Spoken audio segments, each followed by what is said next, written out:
It's 1968, and the Harold Wilson government's official Roskill Commission begins to look into the possibility of a third airport for London. Heathrow is increasingly full, and anybody with any foresight can see that aviation traffic is only going to become more important in the modern economy. His recommendation is an airport in Buckinghamshire, but Buckinghamshire residents don't like that.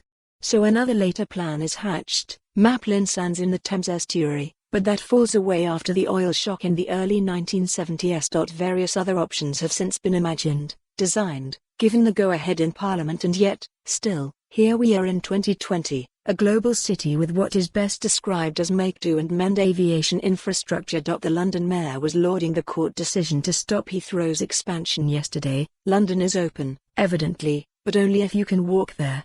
It appears from the judgment handed down yesterday that the problem may have been more of a cock-up than a conspiracy, with the Department for Transport's lawyers giving advice that meant the underpinning policy framework allowing for airport expansion ended up being unlawful. The government, having decided not to appeal, yesterday said it remained in favour of airport expansion, albeit seemingly at an indeterminate time in the future and at a location yet to be decided upon. One would be forgiven for thinking that Boris Johnson will have been rather happy with yesterday's decision, potentially giving him an easy out from this contentious topic. But should it be contentious?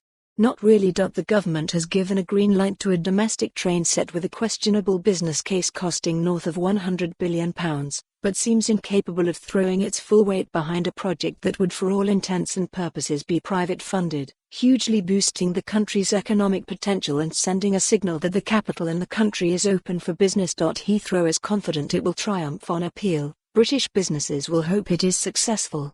Considering how often we have heard about fishing in the Brexit debate, we can assume our politicians have noticed that we are an island. Airports are rather important. If we want to build a growing, global, go-getting economy once we leave the European Union, it may be an idea to let people who want to come here actually do so. For more on this story, visit the news article link.